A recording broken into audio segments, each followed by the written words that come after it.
बहुत ही हेल्पफुल है हम सब के लिए। गर्मियों में, स्पेशली गर्मियों में हमें ऐसा जूस चाहिए होता है जो कि हमारे मैदे में जो हीटनेस है उसको ख़त्म कर दे और डाइजेस्टिव के लिए भी अच्छा हो, डाइजेस्टिव प्रॉब्लम्स के लिए। तो ये सबसे बेस्ट जूस है।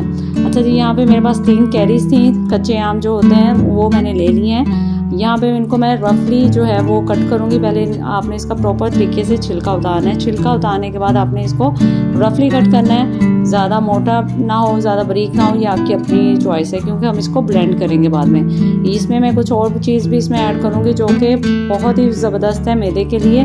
आप बच्चों को भी पिलाएं। अगर आपको फ्लेवर थोड़ा सा खट्टा लगता है तो उनके हिसाब से शुगर थोड़ी सी ज़्यादा इसमें आप ऐड कर सकते हैं। तो ये बहुत ही ज़बरदस्त जूस है जो कि आप घर में बच्चों को, मेहमानों के लिए सर्व कर सकते हैं। और आपने मोस्टली वीडियोस में देखा होगा जो कच्चे आम का जूस है उसमें लोग जो हैं वो ग्रीन कलर ऐड करते हैं। यहाँ पे मैं कुछ भी ऐसा ग्रीन फूड कलर ऐड नहीं करूँगी और ना ही कोई रेड फूड कलर ऐड करूँगी। कुछ भी ऐसा इसमें ऐड नहीं करूँगी। जो नेचुरल है वो नेचुरल तरीके से ही आपको बनाकर दिखाऊँगी।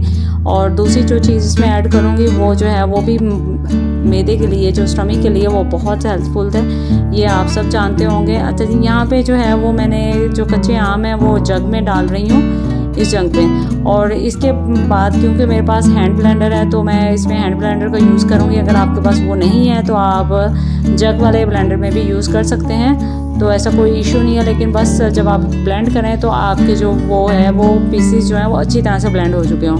यहाँ पे जो है वो मैंने शुगर ऐड की है। शुगर जो है वो मैं अपने टेस्ट के हिसाब से 3 अदद ऐड कर रही हूँ। ये ज़्यादा खट्टे नहीं थे, तो आप अपने टेस्ट के हिसाब से अगर खट्टे हैं तो ज़्यादा ऐड कर सकते हैं, अदरवाइज़ आप कम भी यूज़ कर सकते हैं। यहाँ पे जो है ठंडा पानी इसमें मैं ऐड कर रही हूँ और इसमें जो है मैं टेस्ट के लिए यहाँ पे थोड़ा सा जो है काला नमक जो है वो भी इसमें ऐड करूँगी। और ये थोड़ा सा पुदीने के पत्ते हैं जो कि मैं इसमें ऐड करूँगी। पुदीना आप सब लोगों को पता है ये मेरे के लिए बहुत अच्छा है। गर्मियों में लोग इसका कहवा बनाकर पीते हैं, तो ये जो है इसमें आपको पसंद है तो आप इसमें ऐड कर सकते हैं। अगर आपको नहीं पसंद है तो ये ऑप्शनल है, इसमें आप ऐड ना करें।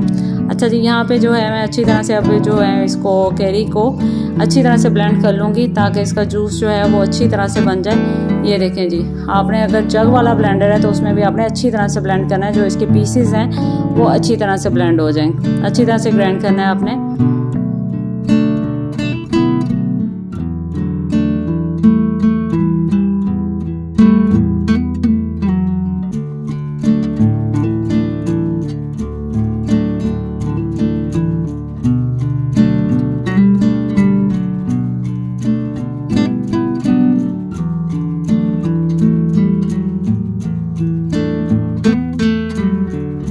जूस जो है वो अच्छी तरह से ब्लेंड हो चुका है। अब यार ये अच्छी तरह से देखें, यहाँ पे मैं इसको स्ट्रेन करूँगी ताकि जो थोड़ा बहुत पल्प है मोटा से मोटा वो निकल जाए, ताकि बच्चे जब मेहमान किसी को कोई प्रॉब्लम ना हो। तो मोस्टली बच्चे करते हैं कि हम नहीं पियेंगे, तो आप उसके लिए लाजमी स्ट्रेन करें। और ये बहुत ही फ़ायदेमंद है आपके लिए। आप ज़रूर बनाइएगा, आपके मेहमानों को और आप सबको बहुत पसंद आएगा। ज़रूर ट्राई कीजिएगा।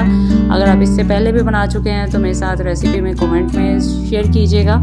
और इसमें अब हम आइस क्यूब्स ऐड करेंगे। तो आइस क्यूब्स ऐड करने के बाद इसको ठंडा ठंडा ठंडा ठंडा आप नोश फरमाएं। और अगर आपको रेसिपी अच्छी लगी हो तो लाइक शेयर सब्सक्राइब ज़रूर कीजिएगा मेरे चैनल को, और कमेंट सेक्शन में ज़रूर बताइएगा अगर आप इससे पहले बनाते हैं घर में। अगर नहीं बनाते तो आप बनाकर ट्राई कीजिएगा कि आपको कैसा लगा। ओके जी, अल्लाह हाफिज़।